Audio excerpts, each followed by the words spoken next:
Well, good afternoon, everybody. Welcome to the 2023 edition of the Semiconductor Info Session.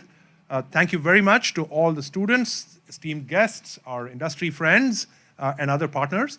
My name is Vijay Raghunathan, and I'm the Director of Semiconductor Education at Purdue and a Professor of Electrical and Computer Engineering. Thank you to the wonderful semiconductor team that we have here, led by Christina, to put together this event. We have a fantastic show for you today. Wonderful setting up here. And for the students in the room, hopefully you will get to speak to a lot of industry reps and learn a lot from two wonderful speakers about the semiconductor ecosystem and get started in the world of semiconductors and microelectronics with your first steps today. With that, we can proceed with the rest of the program. I'm going to invite one of our stars up here on stage, Colin Fennan. Right? And I say stars in a very specific sense because you're going to hear this word stars a few times during today's session. And you will get an opportunity to be a star as well, right? An even bigger star than what you already are. Right? So with that, turn it over to Colin, and we go from there. Enjoy the session.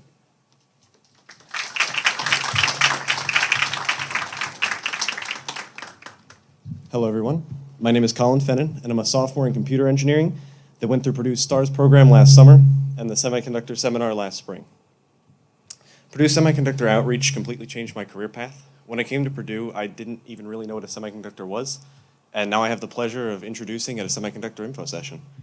For any students here who showed up and don't already have a career pointed towards semiconductors, I encourage you to take a look at this IR. It's a field that's special and that absolutely everyone can make a contribution, and I haven't had to regret any steps I took into it. That said, I'm from Texas, so it's my pleasure to give an unbiased welcome to an executive from the world's greatest company that is Texas Instruments. VP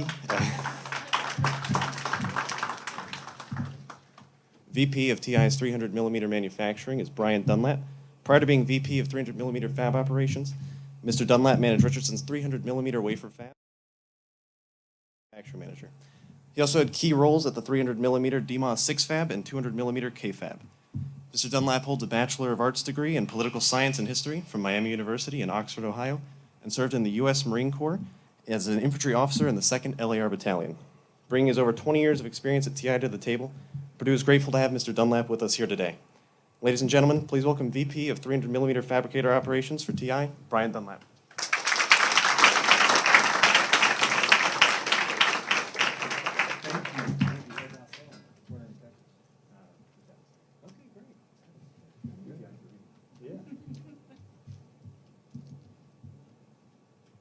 How y'all doing? Good. Well, I'm going to start down here, and then first off, Colin, thank you very much for that really warm welcome. Super excited to be here. One, I snapped a couple photos of the field. Pretty cool seats. I assume these are all your seats for the games that you sit up here. Bring the semiconductor students up here. I've got a couple slides. I'm going to go through several slides, maybe take 20 minutes or so. Hopefully, this is not intended to be a really big lecture around semiconductor or too much of a recruiting pitch for Texas Instruments. Thanks to Colin for the world's greatest company. I do want to go share a little bit about what I think is unique and great about Texas Instruments and our company, and then hopefully everybody's thinking through questions that you have for me, because I'd really like to be able to field a lot of questions. I love the title of this slide, and we thought about it a lot. As I go through this, I'm going to talk a lot about the semiconductor industry and what I think is really the best kept secret. Everybody in here has experienced COVID, and what I'll tell you is that I think the impact of COVID, the automotive shortage, actually went and put semiconductors on the map, okay, and made us really relevant. And what I'm hopefully going to relay to you is that the future is really, really bright from a semiconductor, experience and opportunity for you as you go forward. So I want you to think as we go through this, how TI is different. Okay, That's going to be a little bit about, hey, how do we operate differently? How are we operating differently in this market environment? I also want you to think about TI from a culture perspective. And the culture means a lot from a work perspective. And for me, do you think work can be fun? Okay? When I walk through these slides, now I didn't execute very well, so I'll tell you, I had what I would call a Wordle. I showed it to a couple of new college grads earlier, and they said, Wordle's a game that you play, not a word collage or a word picture, but I'd intended to get a QR code printed out here and for you to be able to go insert, simple questions about work being fun, okay? As we go through this, I really want you to think, as I go through this presentation, what does your career, as you move away from this incredible university, look like? And how can that be fun, okay? And I'm hopefully going to show you a little bit about how that can be really fun from a TI perspective. So I'm not going to do this QR code because I think it's just going to take too much time. So work being fun, you could look at it on the left of playing games, of teaming events, team building, those type of things that we do.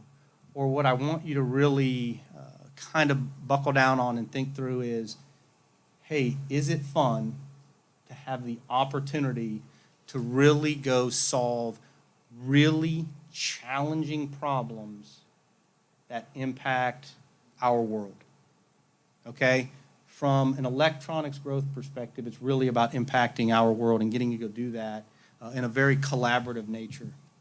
And so why semiconductors and why this is so important, I don't think you have to go look very far from the automotive industry and buy a new automobile to realize the incredible amount of semiconductor content in an automobile.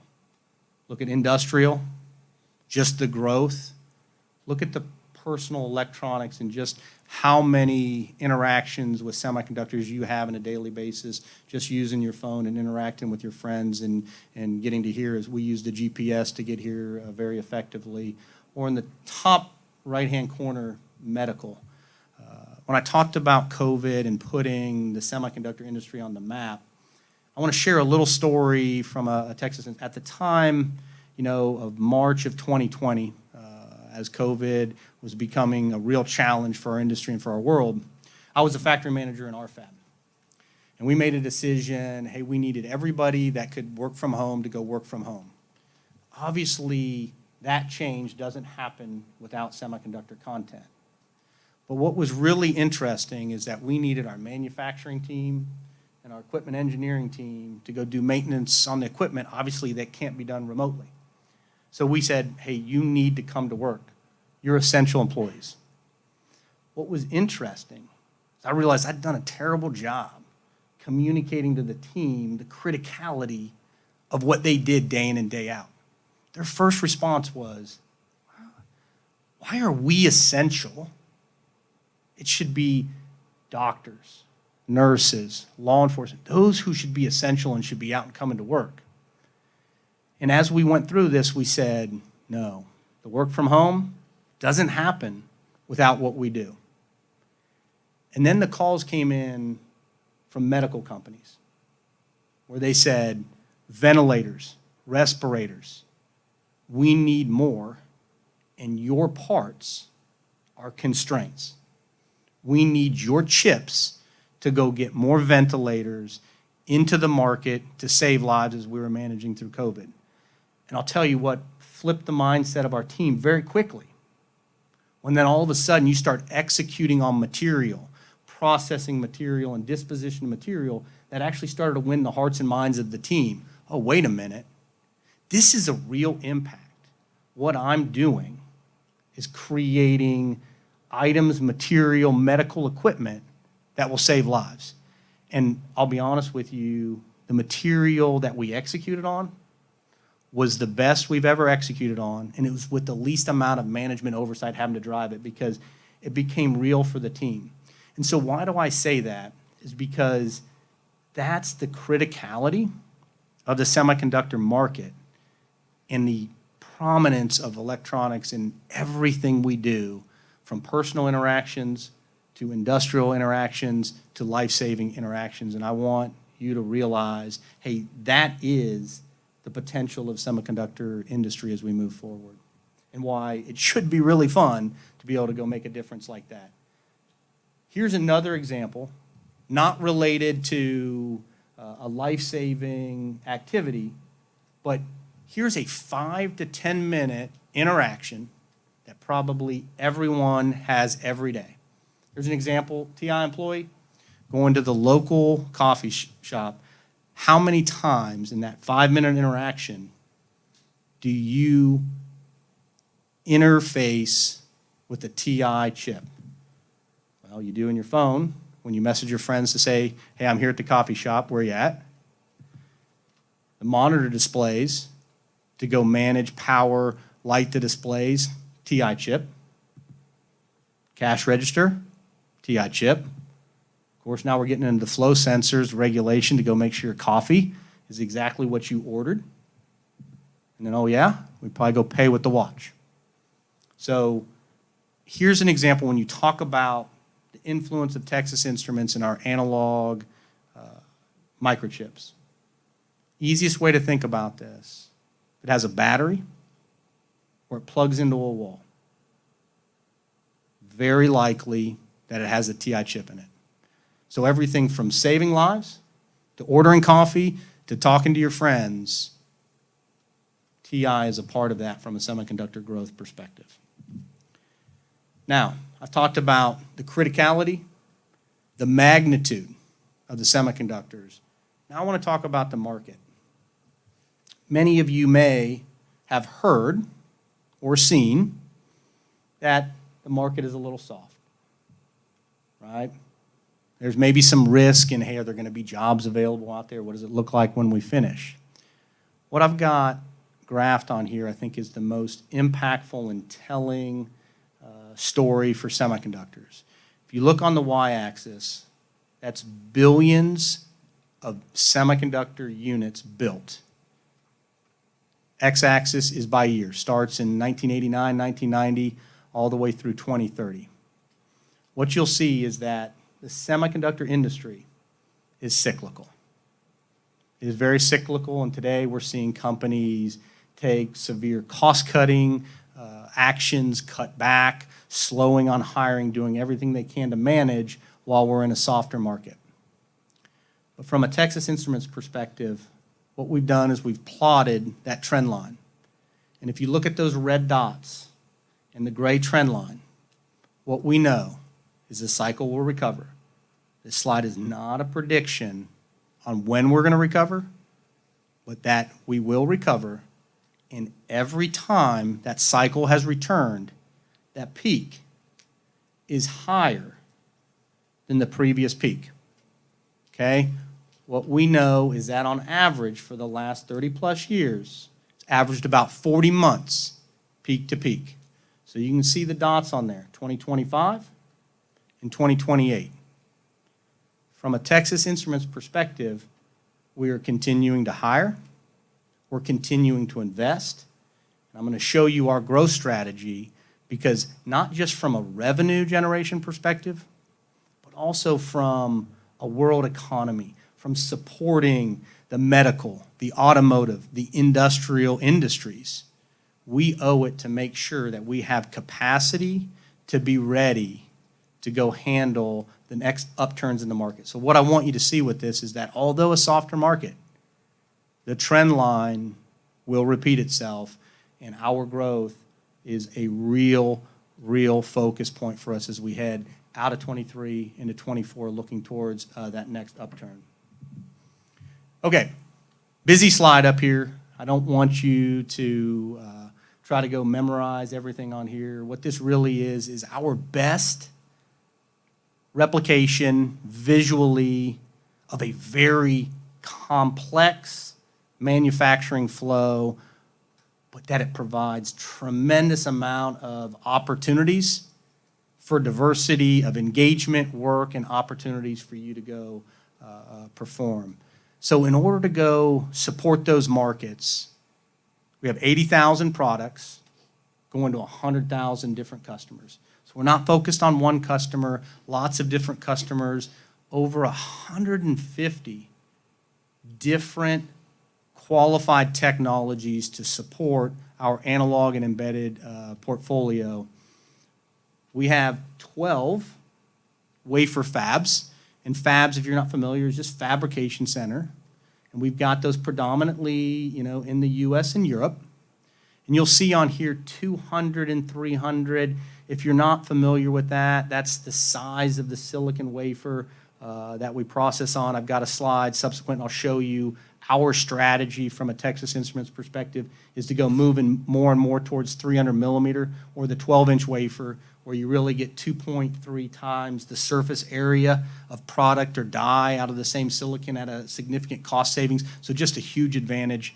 We're planning to go move more and more towards 300 millimeter, by 2030 to be at 90% of our overall internal capacity on 300 millimeter. Then you've got packaging, thousands of different packages. You've got assembly and test sites. We've got 7 of those predominantly in Southeast Asia, going to 1,000 different customers. And this is just the manufacturing flow, okay?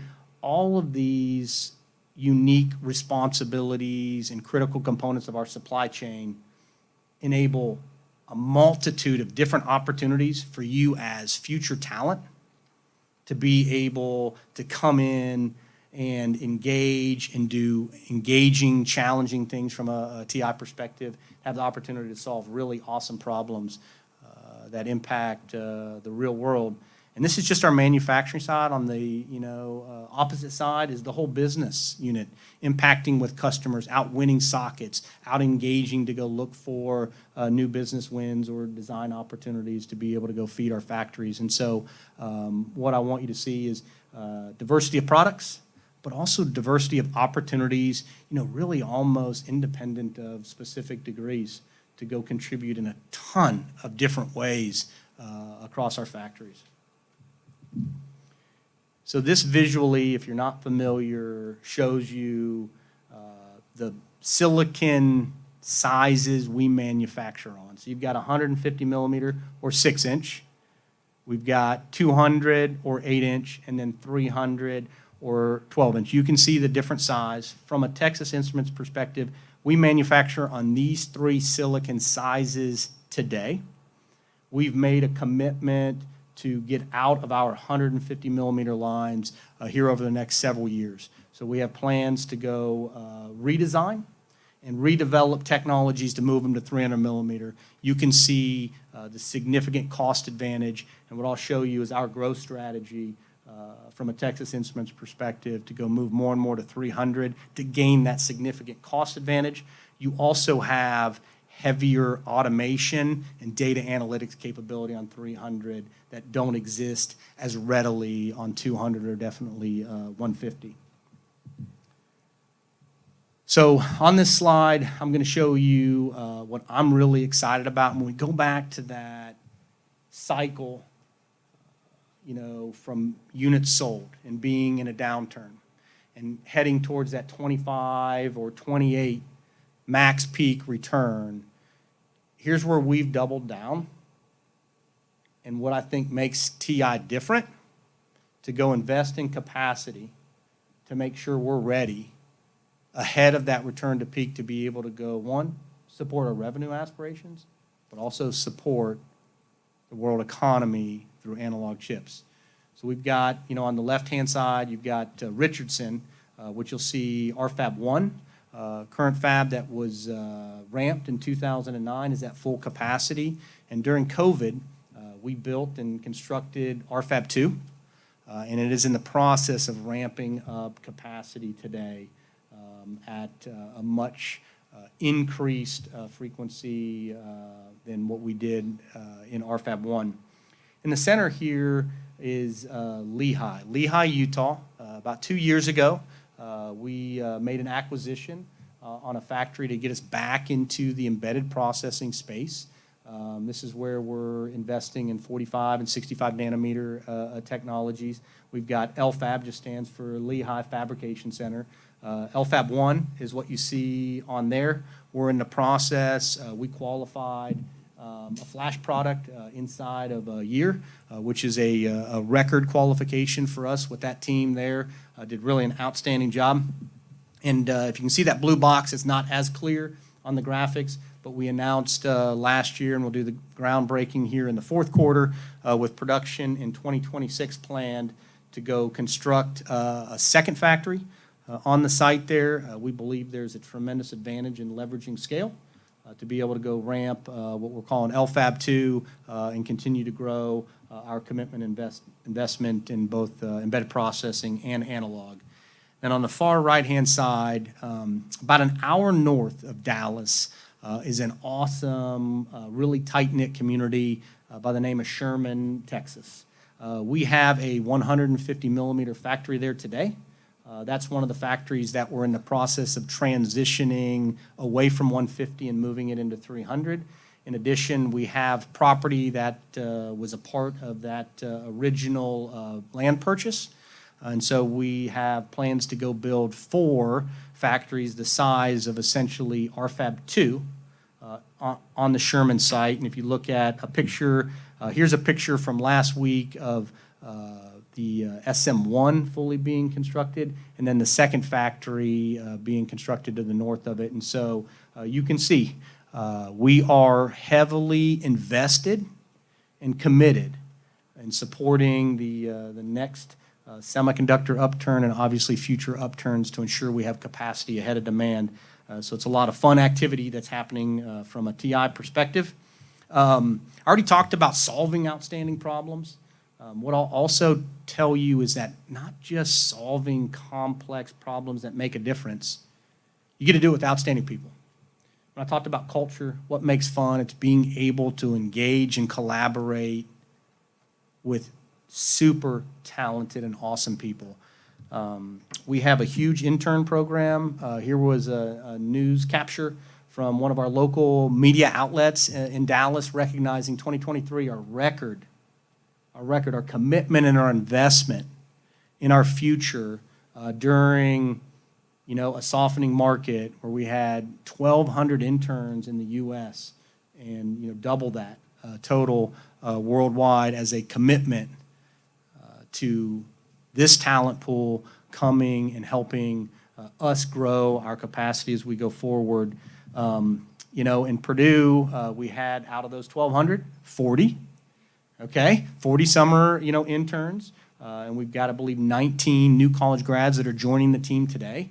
One of the things that want to really highlight is that working with really collaborative and awesome people means not just experienced engineers. It's a combination of experienced engineers, and when you come to Texas Instruments, because of our commitment to the intern program and growing the new college graduate population, you get an opportunity to work with peers, similar ages, those that have been in the industry for 1-2 years, along with those that have been there for 30 or 40 years, sharing that knowledge, growing the opportunity. So there is a tremendous amount of collaboration and opportunity to have really fun, engaging times, not just with seasoned engineers, but also peers very similar to yourselves and your situations. And so, my challenge to Christina was, hey, we got 40 last year. How do we go get more individuals to go see the incredible roadmap we're putting together at Texas Instruments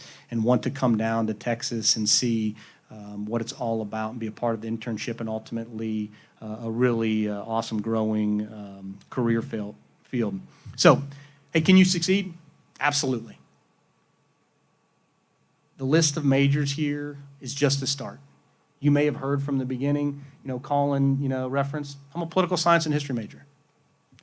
I'm a political science and history major that started as a night shift manufacturing supervisor at a small 200 millimeter factory coming out of the military that came home every day after working nights, exhausted, and told my wife, I have no idea what I'm doing. I'm trying to go figure it out.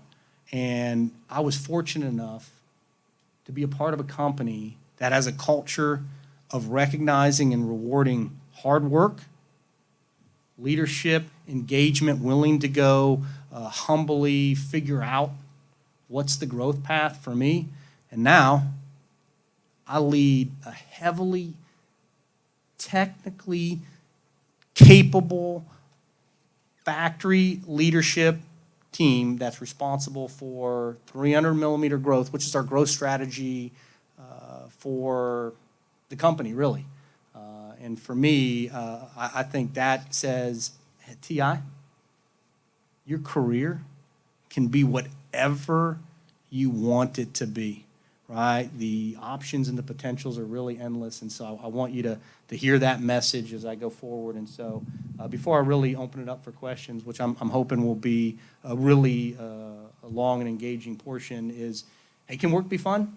Yes. Hey, can we play table tennis, and can we play foosball and ladder ball and have a lot of team building events and happy hours? Absolutely. But I want you to really think about the opportunity to work on products that really, really make the world a better place, not just from electronic advancements, but also from life-saving activities. Being part of a team, you'll hear, and I didn't throw it in here, living our values and the values of the company and what we hold to is something that's non-negotiable for us and is ingrained in everything we do. Get to go work with really talented people doing that. And then, I showed you the trend line, real data. And then I also showed you what we're doing to invest, and why not come be a part of this really fun team to go help us, really grow the semiconductor industry, to not just support the world economy, but also to make the world a better place, one chip at a time, really. Okay? So I wanted to get through that formal content. Hopefully give you a little bit, what hopefully you walked away with is a little bit of high-level understanding of what's the semiconductor market look like, what's the opportunity at TI. Hopefully you got a little bit of my subtle tone of really want you to come consider TI. Hopefully you got a little bit of that as I went through that. And then I hope you, more importantly, whether you choose to want to go to the semiconductor, whether you choose to want to go to TI, that you really recognize that, man, this is a really awesome and big decision that you get when you think about what your initial career opportunities are. And it needs to be fun. It needs to be something that you enjoy getting up and getting to go be a part of a team and solve problems and contribute. And so those are really important messages that I want you to walk away with. With that, I'm now going to open it up for questions. I don't know how long do I have? Hopefully I've got 20 to 30 minutes or plus. I don't know, you guys tell me. So after so many people realize that semiconductors are important, how does TI present itself post-COVID compared to pre-COVID? Well, I think it's a good question, and I'll ask you now. Will you give me kind of your name, what your major is, and maybe where your hometown is? All the questions. I'd just like to know that a little bit. Yeah, for sure. So my name is Ethan Baird. I'm from Parker, Colorado, and I'm studying electrical engineering. Great. Thanks, Ethan.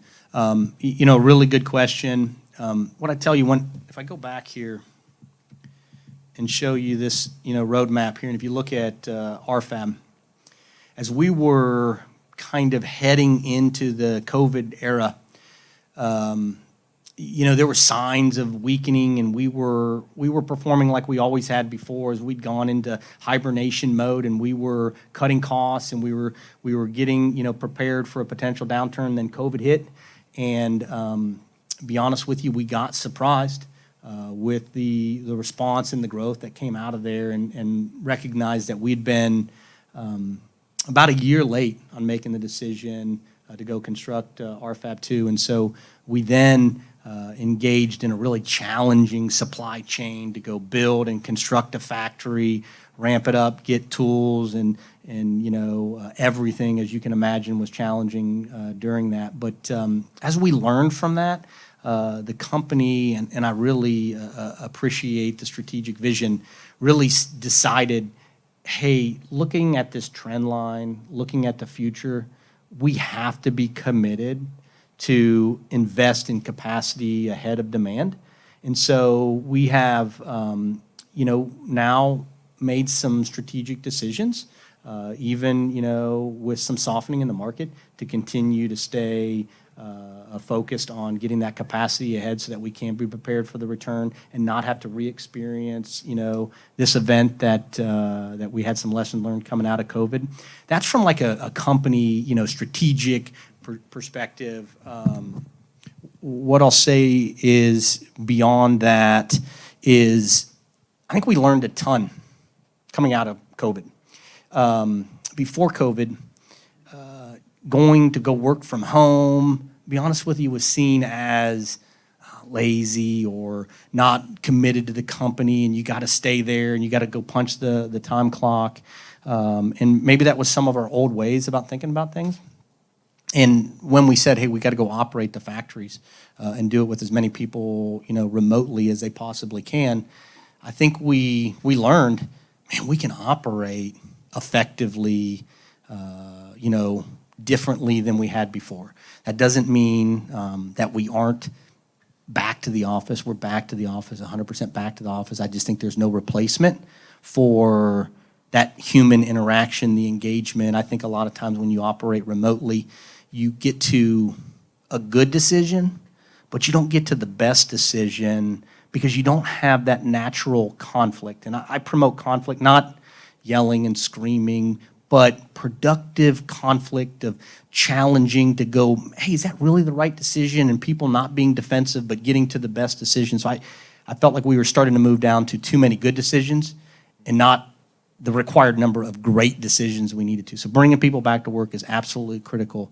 But we now allow flexibility to where people can have what I would consider a much more better focus on work-life blending. You'll hear work-life balancing.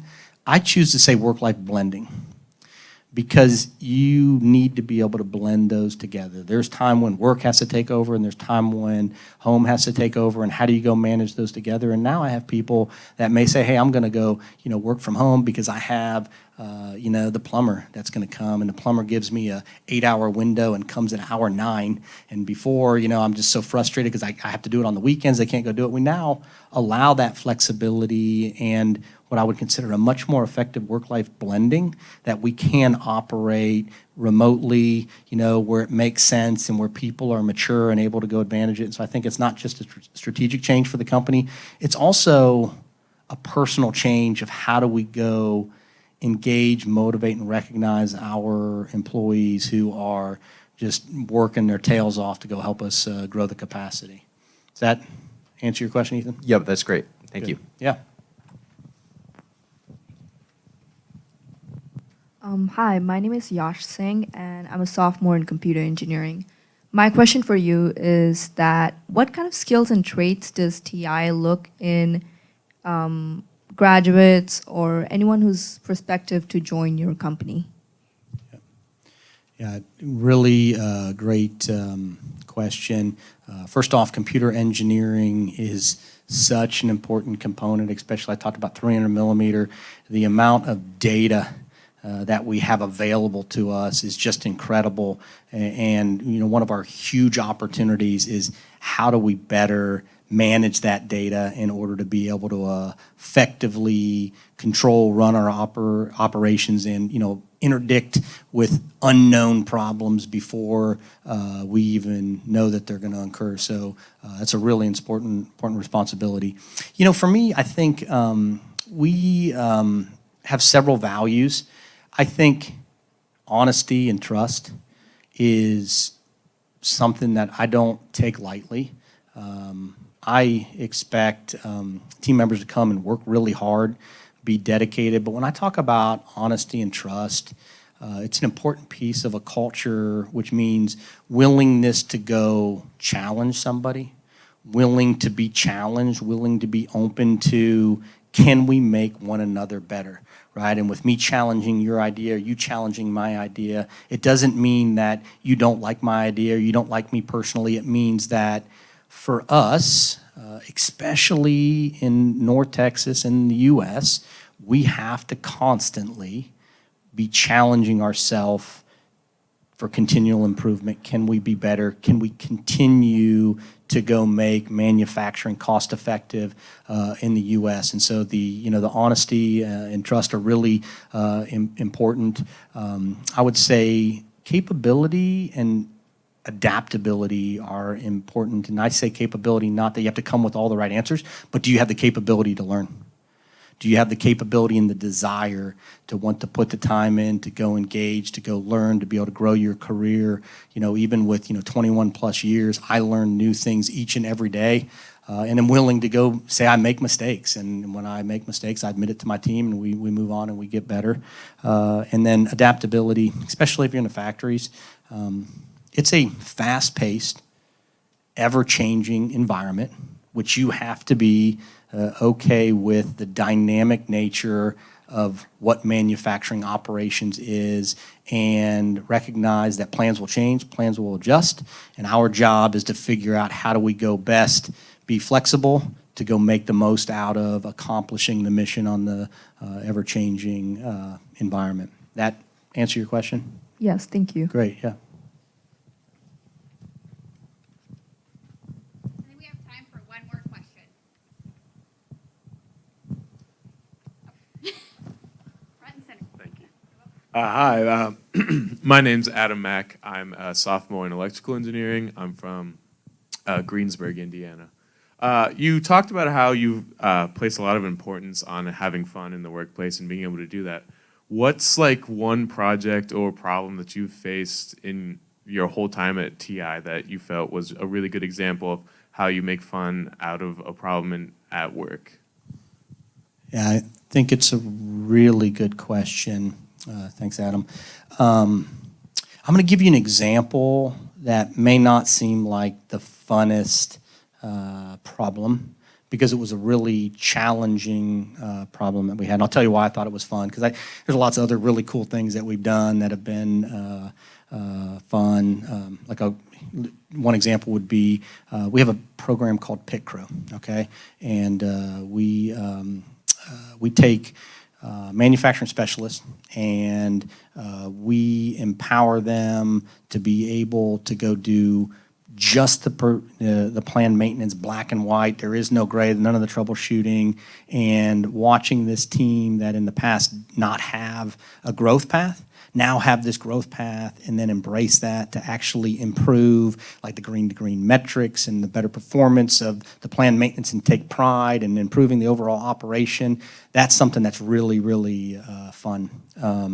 On a separate event, when I was manager of a large factory, we had a huge interruption that put us into a situation where we were at risk of significant revenue loss, okay?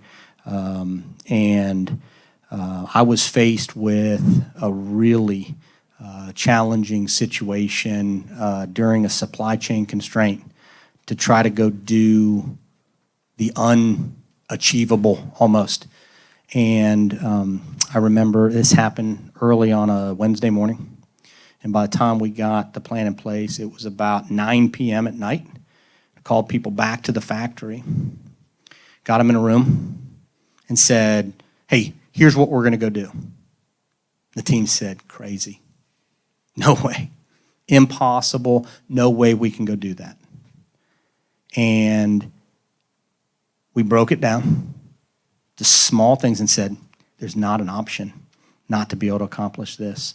The alternatives are disastrous for us and our company.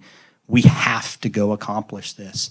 Watching the team rally around that, take incredible actions, get to incredible details, work really long hours. And I don't mean that to be discouraging of like, oh my gosh, we're going to work really long hours, because, in the factory, you have to go sometimes work really long hours, but then you have to go take that time when things are good. But watching that team come together, and in the course of about 3 weeks, put together the most incredible plan that was executed, that averted all of the financial loss, got us back on ramp schedule through partnering with a lot of outstanding vendors, was something that for me was fun, because I got to then see, man, I get to be a part of this incredible team that has the ability to go move mountains and execute like that. And to me, it was probably the proudest moment for me, even though it started with a really, really dark moment. That makes sense? Yep. Okay. So before you go, Yeah. I wanted to say thank you for coming to speak today. So we Hey. got you a little gift bag. Hey, great. Hey, thank you. Thank you. Yeah. Looks like a coffee mug. I love coffee. Right? Yeah, sure. Hey, thank you. Thank you. All right. Thank you.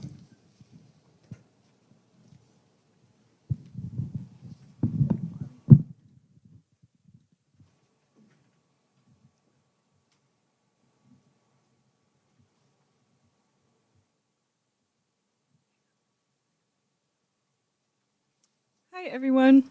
Ooh. All right, there we go. My name's Chloe Fanning, and I'm a sophomore in nuclear engineering, and I was a STARS student this past summer.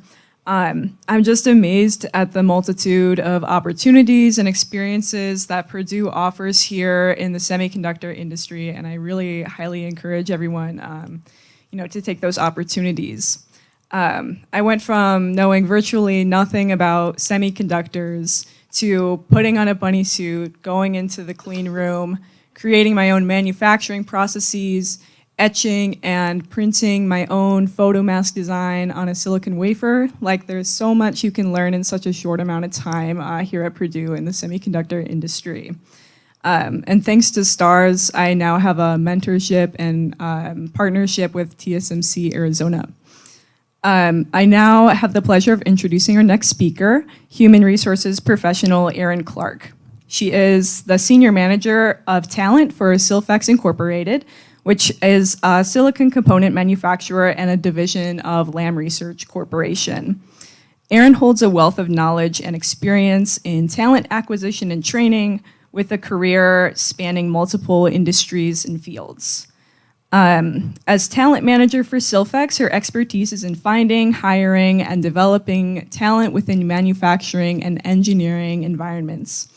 Please join me in welcoming her as she presents her session on resume building, social media, and job search in the era of AI.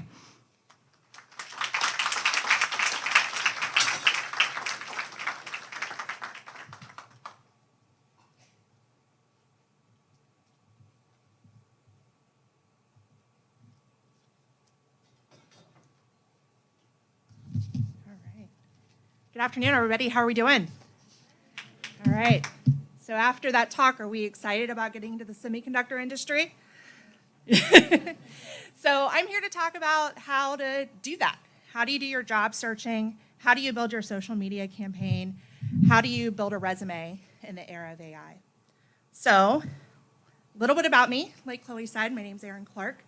I'm the Senior Talent Manager at Silfex. Basically, that's just a really fancy way of saying that I manage recruiting along with training and development. I've worked in several industries to include aerospace, DoD, automotive, but it's been the last 4.5 years in the semiconductor industry at Silfex.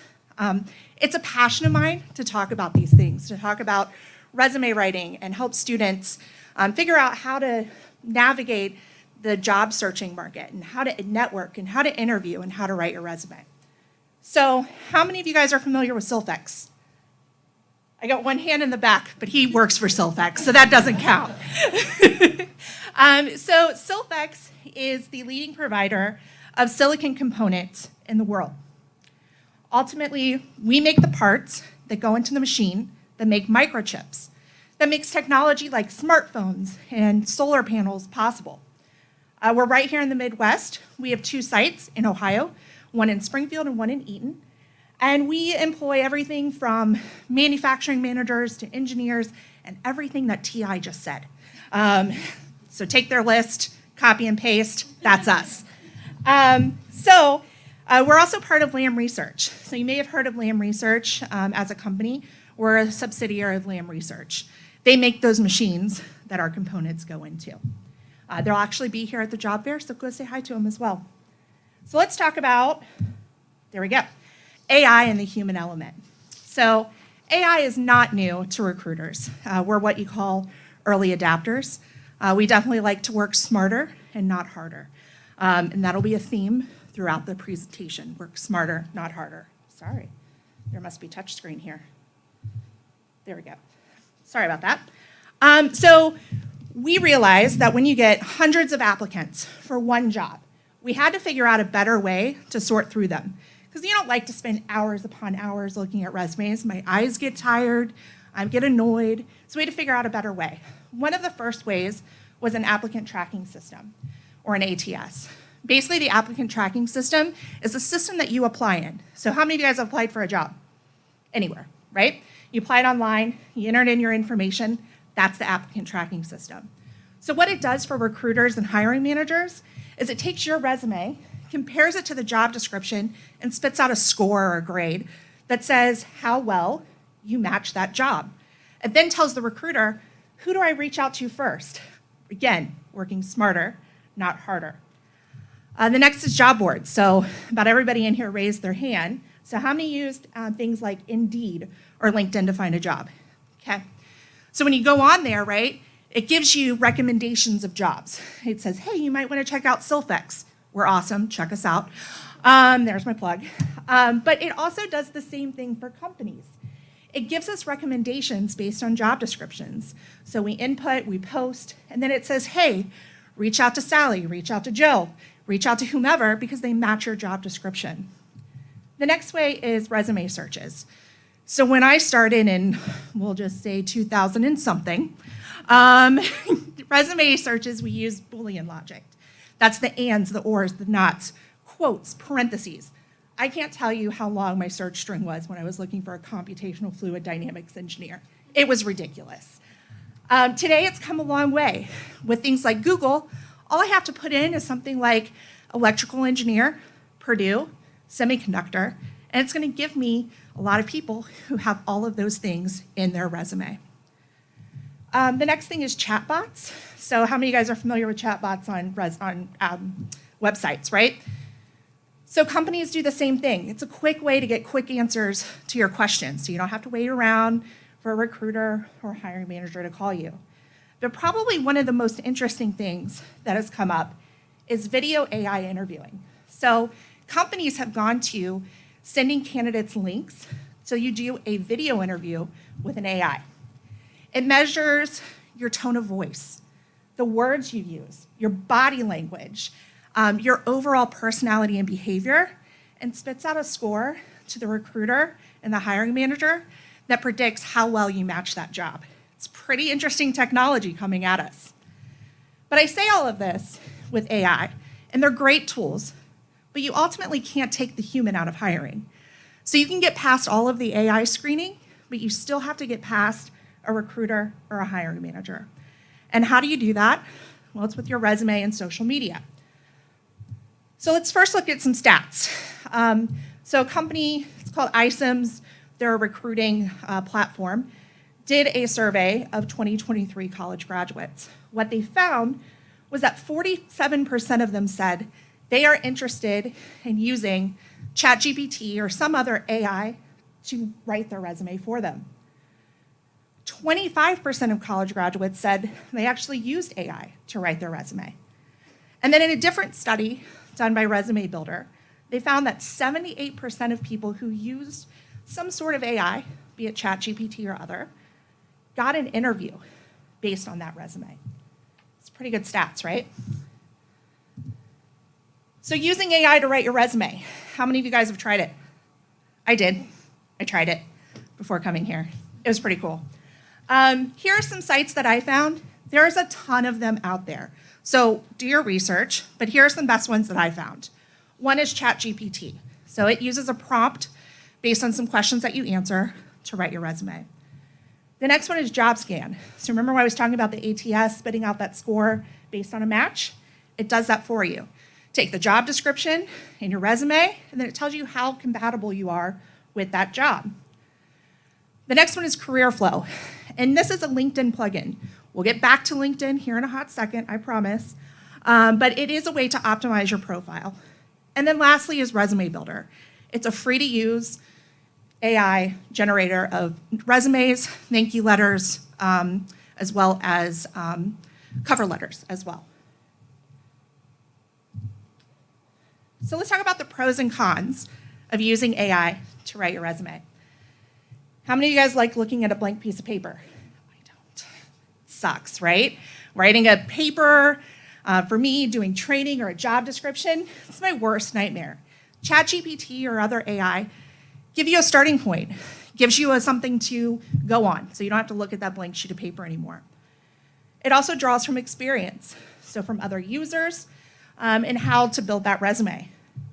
Also is gonna get you past that ATS AI because you're gonna look at JobScan to see how you measure up.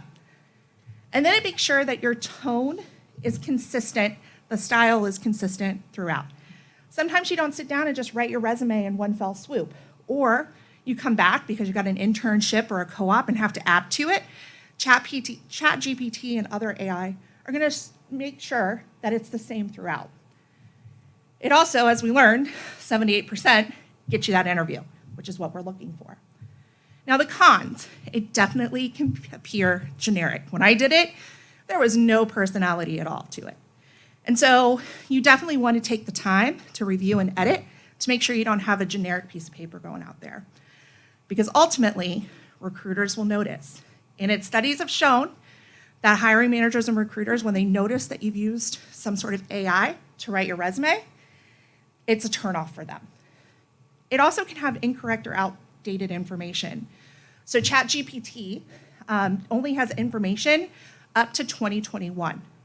So if there's a new tool or a new certification, it's not gonna pull that. And like you saw in the previous slides, everything's changing. Semiconductors are growing. So what we do today is not what we're gonna do tomorrow. And then AI can stretch the truth. It's probably the biggest one. If you stretch the truth on your resume, hiring managers and recruiters are gonna find out when you do an interview. So your resume, in marketing term, it's your billboard, right? It's not gonna get you the job, but it's gonna get you the interview. So how do you stand out when you've got hundreds of applications coming in? First and foremost, put the most important information on the top third of your resume. Why? Because recruiters and hiring managers look at your resume on a laptop or a computer screen, and that's the first stuff that pops up. And honestly, we don't wanna have to search for things. Remember, smarter, not harder, right? And so put things like your education, certifications, keywords, things that you want a recruiter or hiring manager to see. Also, you want to include accomplishments. So don't just tell me what you do. Tell me how good you are at it, right? So awards, promotions, things that you accomplish, put those on your resume. Like I said before, don't lie or embellish. We have some pretty smart hiring managers and really smart recruiters. They're here today, so I have to say that. That will find out if you lie on your resume. And then I surveyed our hiring managers, specifically our engineering hiring managers. And the things that they said that they're looking for co-ops or recent grads are things like relevant coursework, internships, clubs and organizations. Let's say you're an electrical engineering major who's also on the robotics club, but you're also the VP of that club, right? The vice president. That speaks to a hiring manager about what type of employee you're gonna be. And then most importantly, avoid mistakes. Spelling errors and grammar errors are easy. I'm dyslexic, so I rely on spell check like nobody's business, right? I also rely on friends who are gonna review something before it goes out. So take that extra time, because especially as a new grad in a co-op with not a lot of job experience, hiring managers are gonna be really critical of a resume. So make sure it's correct. So social media, companies are using it, so should you. 92% of companies use social media to post jobs, opportunities, events, across the board. So find them, follow them, look at what they're doing.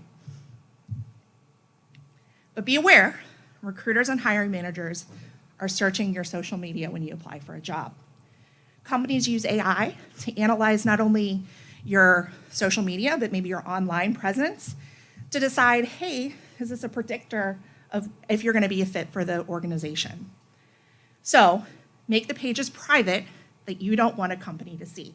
So your personal pages, your Snapchats, what have you, make them private. But ensure that your public pages are professional.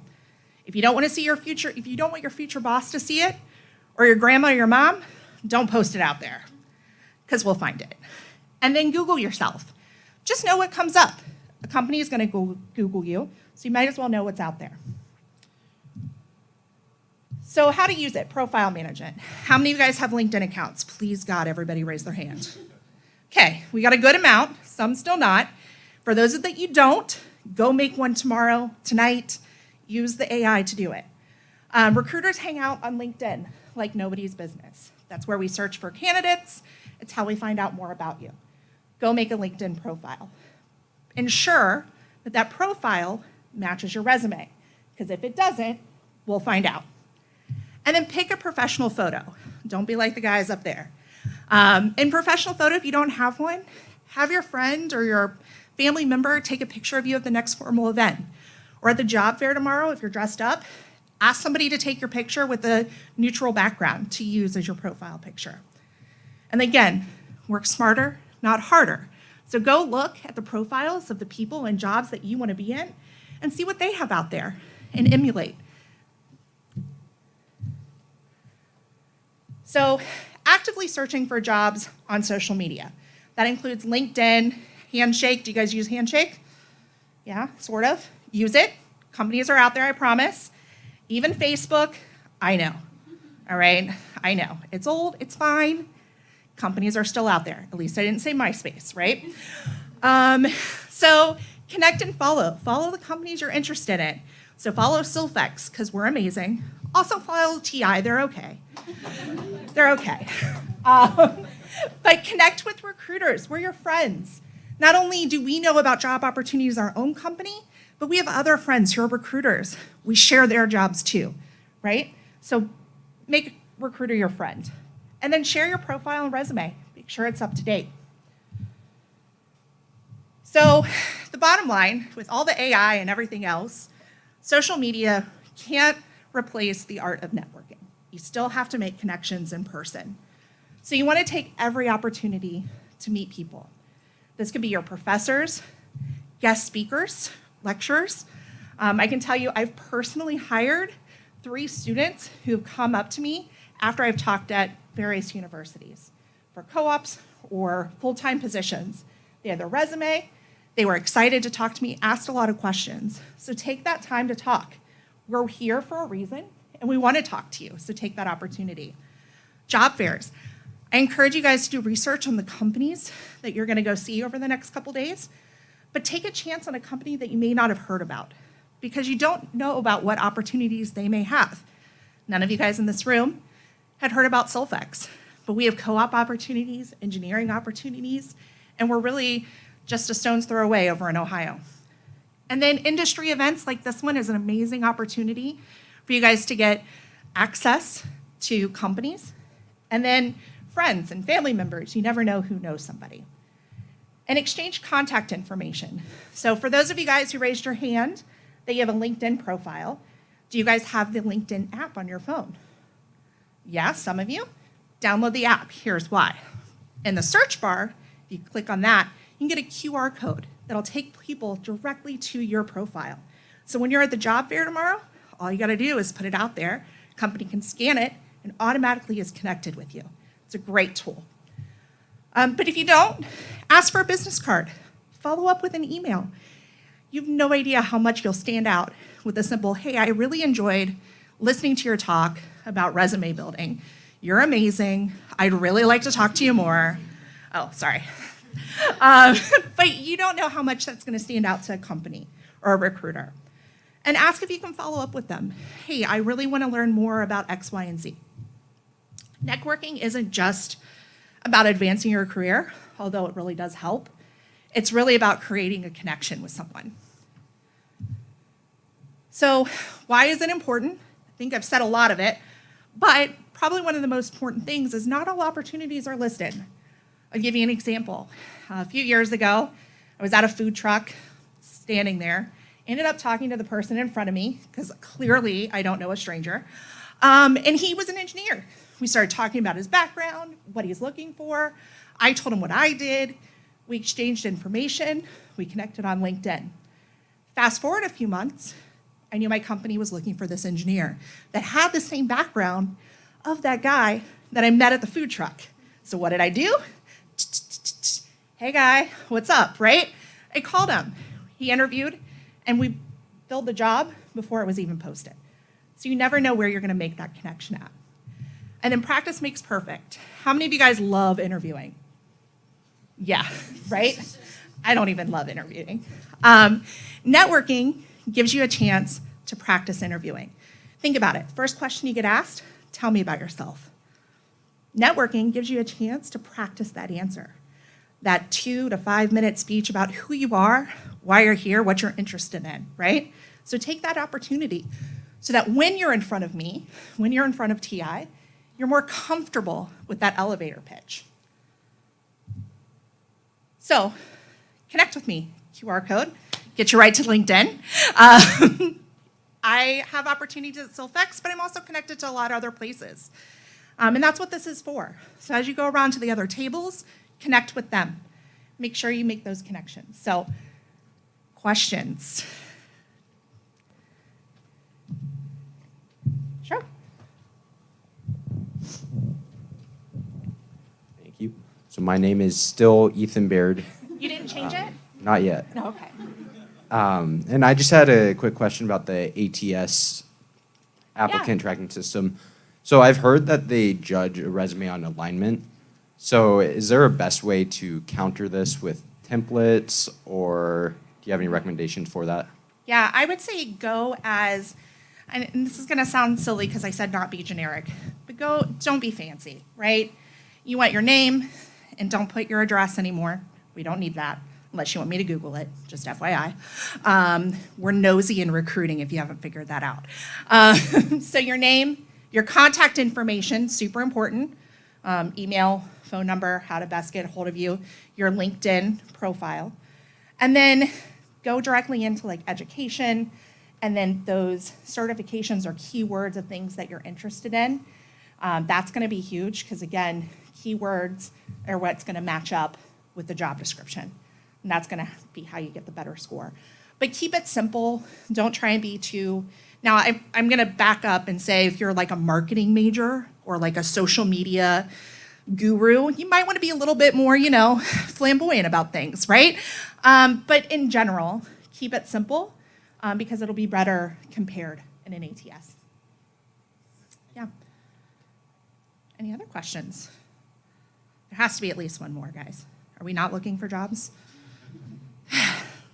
Did I answer everything? Yeah. Hi, my name's Noah. I was wondering, a lot of people will tell you to research companies or opportunities that are available, but with the amount of companies that you may visit in one day or multiple days of a career fair, is there a good way to manage what companies you want to, research, how much you should research them, things like that, to kind of balance out how many different companies are hiring? Yeah, there's going to be a lot of people there tomorrow, a lot of companies there over the next few days, and you probably have a list of maybe your top 10 that you want to go to. On that top 10, I'd really know some details about them, what types of jobs they're looking for, what's their core values, what they do, who they are, right? Besides that top 10, I would probably have another 10 to 15 that you're interested in, and maybe know one fact about them, but not a whole lot. I will tell you, as Silfex, we're smaller, so we go to the big job fairs, and not a lot of people know who we are, right? So we have to do a really good job of selling ourselves. I go pull people from the TI line. I'm not above it. It's fine. Northrop Grumman and Samsung, they've all been victims of my hey, come talk to me, we're really awesome. So you're not gonna know everything about every company, but what I would say is be open to talking to the different companies. If you're super interested in semiconductors, look up the companies that are in semiconductors, hit your top ones first, and then make your rounds, because you never know. I will say for our co-ops, they do real work. And so our co-ops have done projects that have saved the company thousands and hundreds of thousands of dollars and done really great projects for us. and we turn them loose. Nate, who's here, is actually our co-op manager and does a really great job of saying, hey, here's the parameters, I'm here, let's figure out this big project. So you never know, bigger company, smaller company, it's all about what matters to you. And I guess to follow up, would going up, if to a company you don't know and asking a lot of questions, being very interested, is that a good substitute for having done the research, or does it come off as someone who more just doesn't know as much about the company? No, most companies want to tell you everything about us, right? Recruiters aren't shy. We wouldn't be very good at our jobs if we were. So we love to inform, right? And I can speak from a company that is smaller and not a lot of people know. Come and ask us about what we do. Let us explain. We do some really cool stuff, like grow crystals and shape them down and make some cool stuff. So yeah, it's not a bad thing to ask those questions. I wouldn't go up and be like, tell me about yourself, I've never heard anything, right? Like, be welcoming and engaging and come with an era of, I want to learn, not with, I've got to qualify you first. If that makes sense. Yeah, any other questions? All right. Oh wait, we got one in the back. I'm sorry?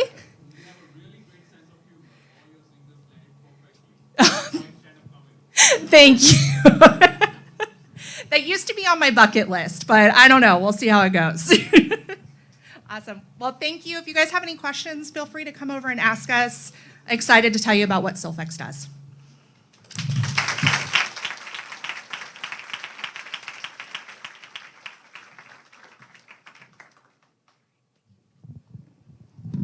Thank you so much, Erin. I think I'm going to run back there and quickly check my LinkedIn profile, just make sure I updated everything I could update. I advise you to do the same. I want to let you know that we have 42 companies registered to participate in this info session, whether they are present here tonight, whether they have a slide, which I'm going to go through those later, or they'll be at the info session. Or of the job fair. My recommendation is go on LinkedIn, follow them. You are going to find more about this industry and jobs than you can probably process. So the sooner you do that, the better. And it will give you a really good understanding of what's happening out there, what's cool, who's hiring, how can I prepare for these jobs. Well, what's going to happen for the rest of the night? I have a few slides, about 20 to 25 slides. Each one is about a different company. And it shows a little bit of information about that company and a little bit about why are they here today, for what positions are they hiring, where they are located, what's available next. So if you have signed up for the info session, you're going to get the slides, what Brian presented, what Erin presented, and all the company slides. So make sure you RSVP'd for the info session and you'll receive that. Before I proceed, I want to thank my team, Billy Johnson and Shelby Vibbert, for making possible all the wonderful semiconductor programs you hear about at Purdue. So they are here right now. Thank you so much.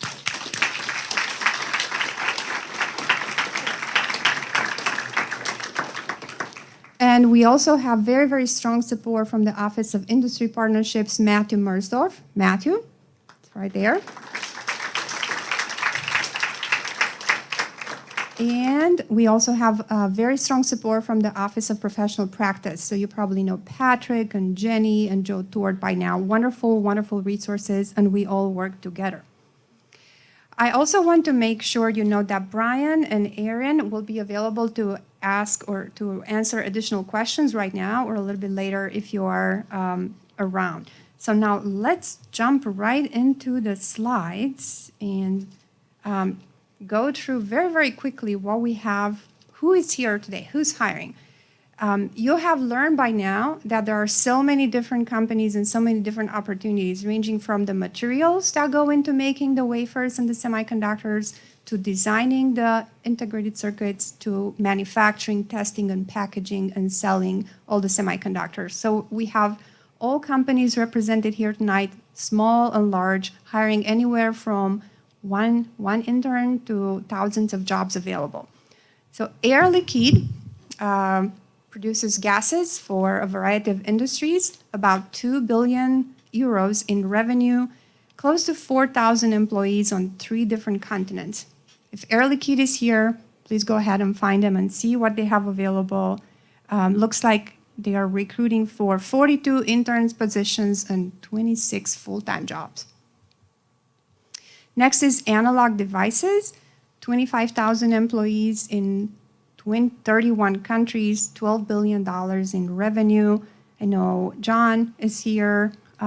His email address is listed at the bottom of the slide.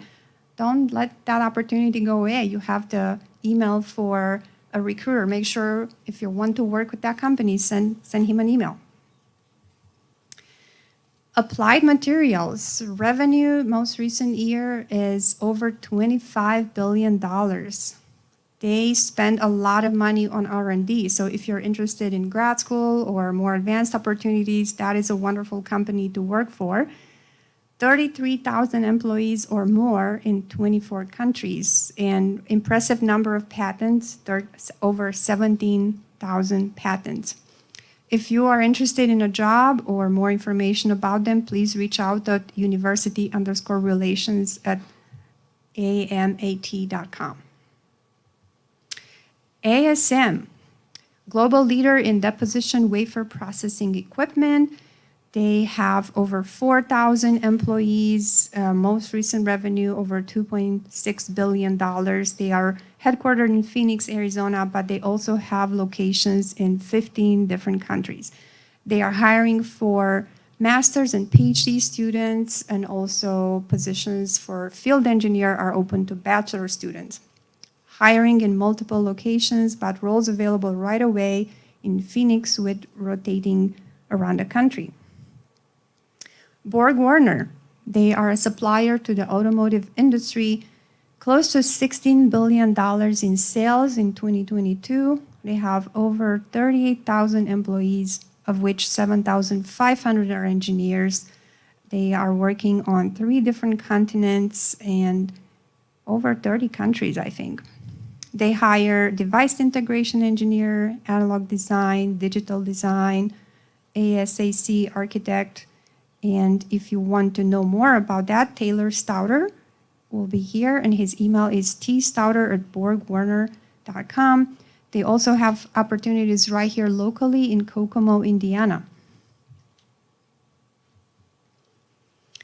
Cadence. Cadence is a provides software for the semiconductor industry.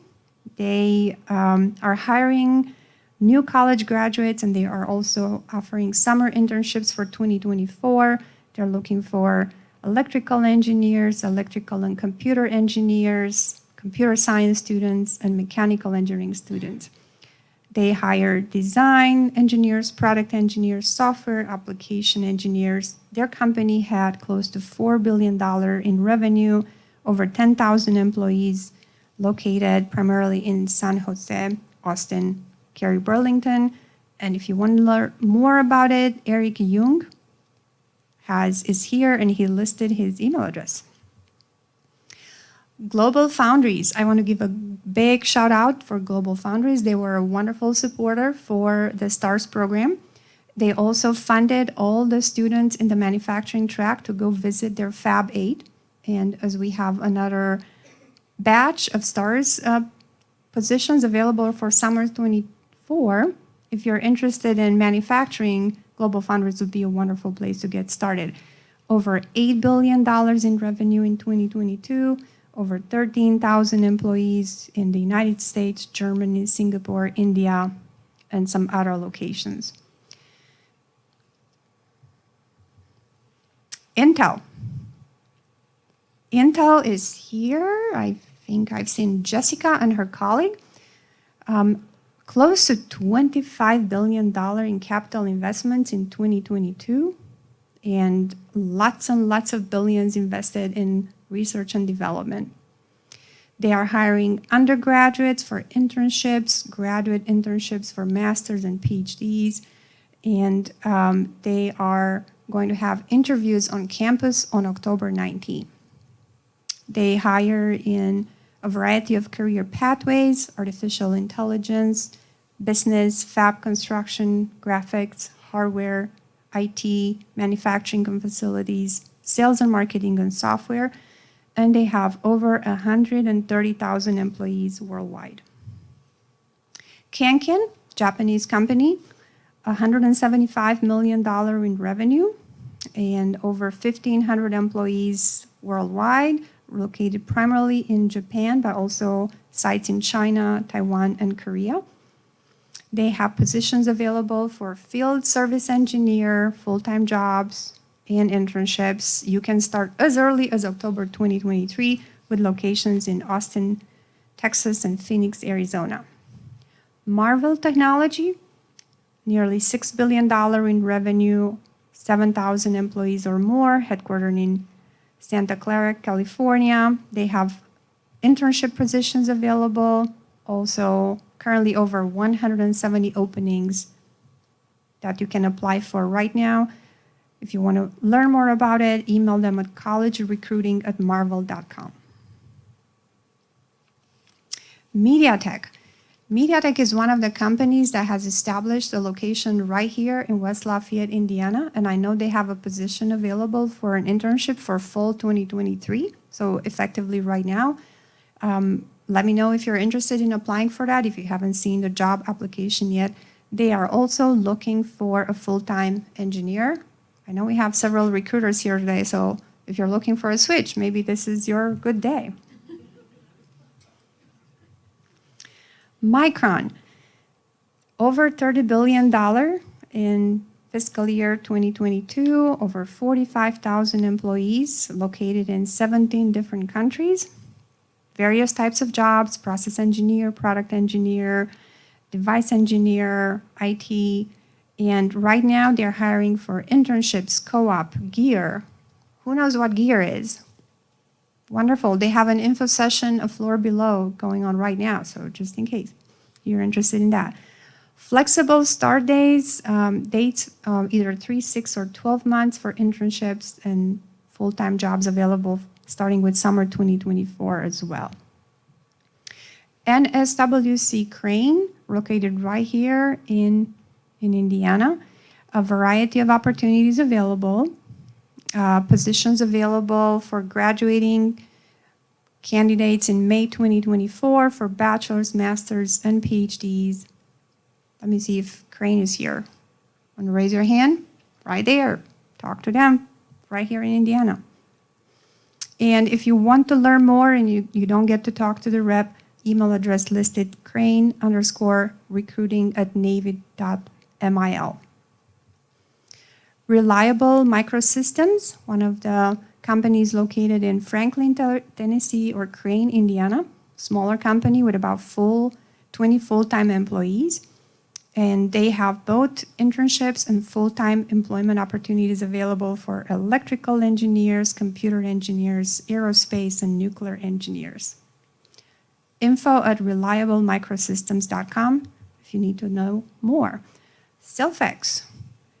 I'm going to do a little bit of more commercial for Erin. I think you have a full team here. Thank you so much for helping us learn about AI and how to find a job in these dates. They are looking for co-ops for summer and fall 2024, and hopefully some internships and full-time opportunities available as well. SK Hynix, one of the larger companies from Korea, they have over $34 billion in revenue and over 40,000 employees worldwide, hiring into system software engineers, lab test engineer, system architecture engineer, and other R&D roles. Skywater, opening a fab in West Lafayette, Indiana, hopefully in the next 2 to 3 years. Currently, they have positions available for internships and full-time opportunities at their Bloomington, Minnesota location and Kissimmee, Florida. I know Sarah is here, so make sure you talk to Sarah right there and see how you can become part of the Skywater team. Skyworks, design and manufacturing of analog and mixed signal semiconductors with a revenue of over $5 billion, over 11,000 employees, with manufacturing in the United States, Japan, Mexico, and Singapore. They are hiring for electrical systems, applications, software, test, product manufacturing, engineers, but also other disciplines like finance, human resources, supply chain, and data analytics. Positions available right away, and I think they have over 250 internship and co-op positions available to fill right now. Synopsys, another giant in software for semiconductor industries. They have close to $6 billion in revenue, close to 20,000 employees worldwide, also an impressive number of patents.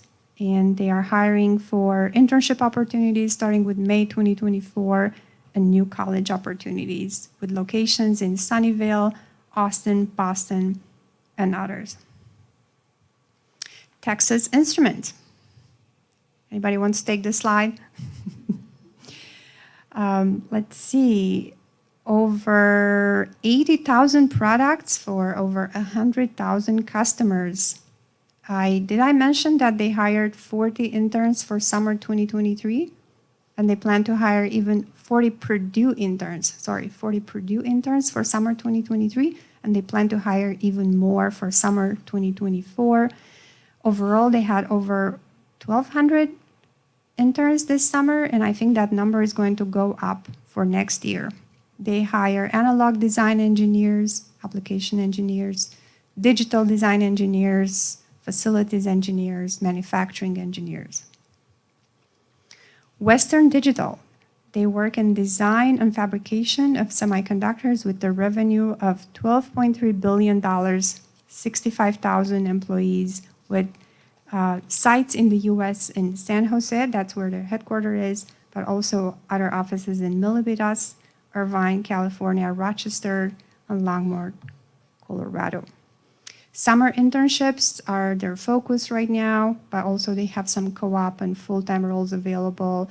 Positions posted a little later, but I know Austin is here, right there at that table.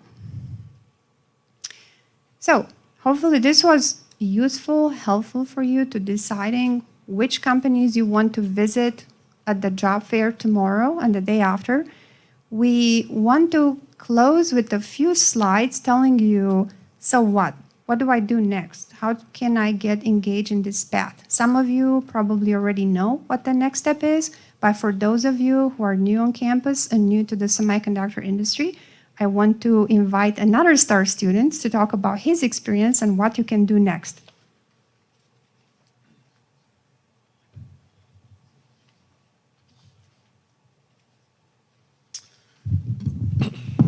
Hello, everyone. I'm Adam Mack. I am obviously a STARS student. As VJ called us, I am one of those glamorous stars.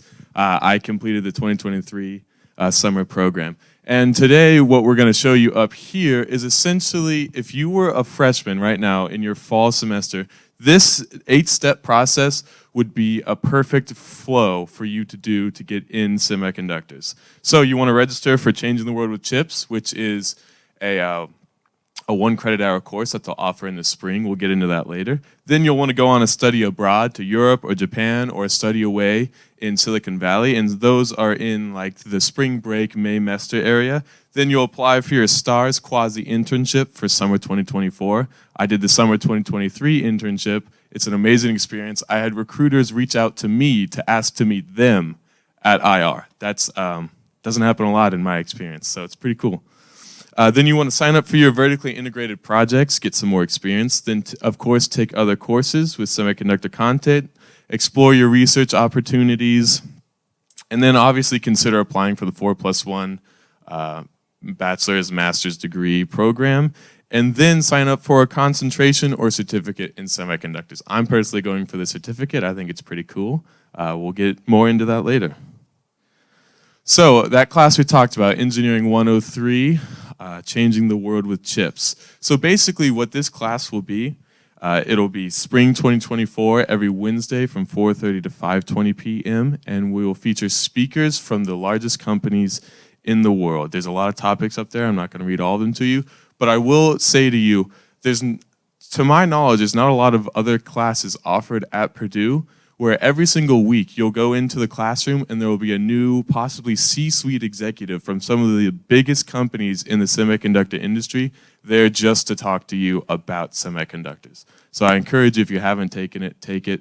It really shows you the scale of what this industry is and what they do. I'll hand this over to Christina. Thank you so much, Adam.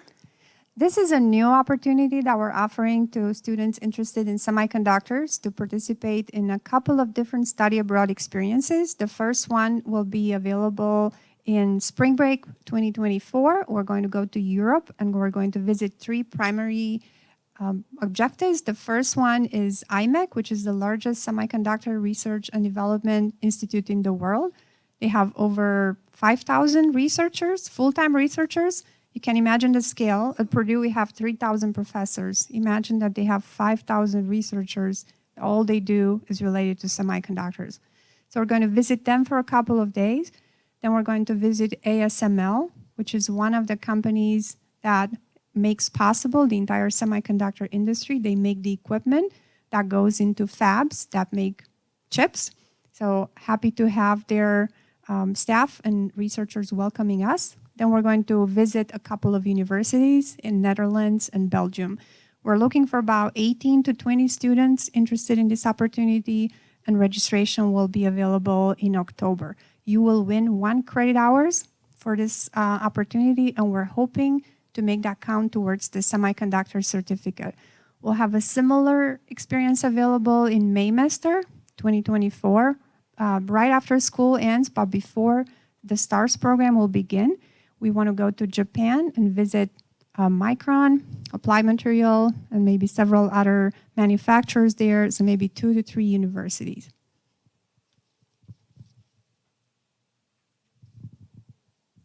Hi, everyone. As Christina mentioned, I'm Patrick Francis from the Office of Professional Practice. So just want to plug everything that everyone has said thus far. It's been fantastic. It's great to see this many students in the room. I know we're tight on time, so I will go quick.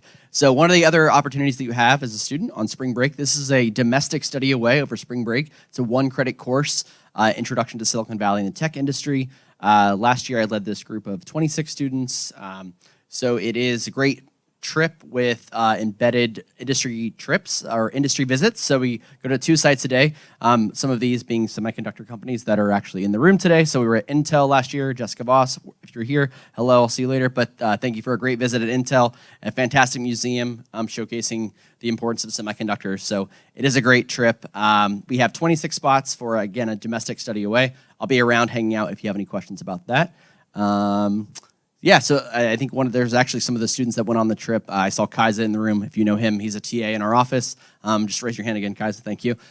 He's a great model student of the trip, and so it's a really great opportunity.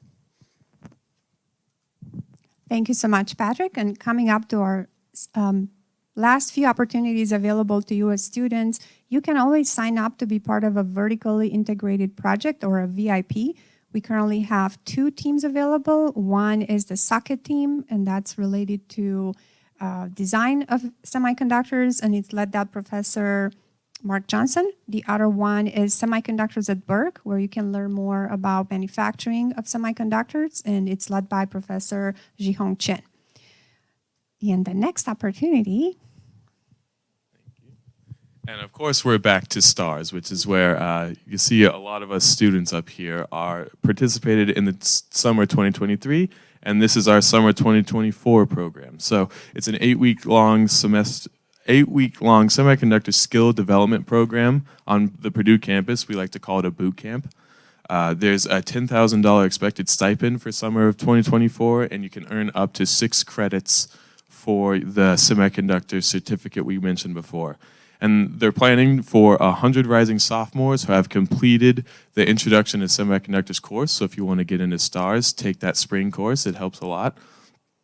And then, of course, the intent of this program is to empower students for internships in the semiconductor industry after the sophomore year. And there are 4 tracks expected for summer 2024, including semiconductor manufacturing and chip design. I personally completed chip design, highly recommend it, but you can't go wrong with either.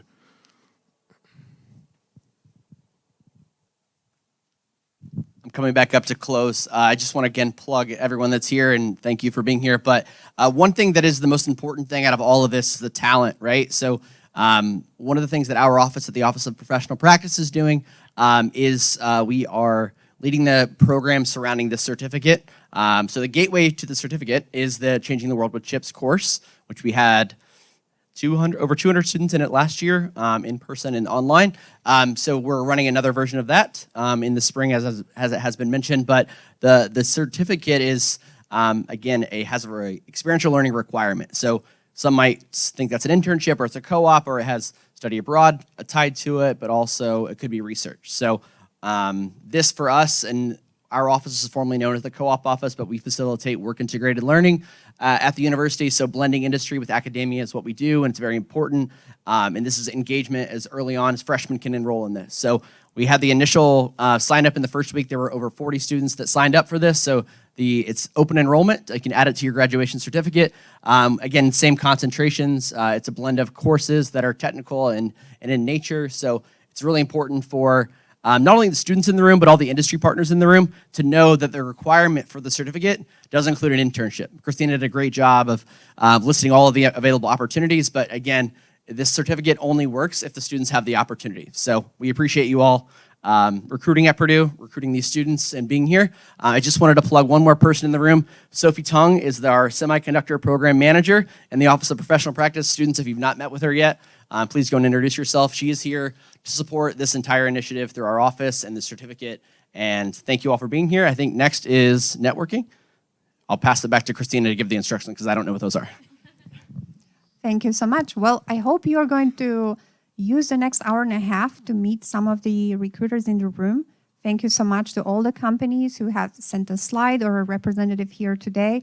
We hope that you can use this time without the pressure of the IR. Try to ask the questions now. What is your company about? What's different about your company? What opportunities you have available? So become very informed and make a decision about where you want to apply. What's the next step for you?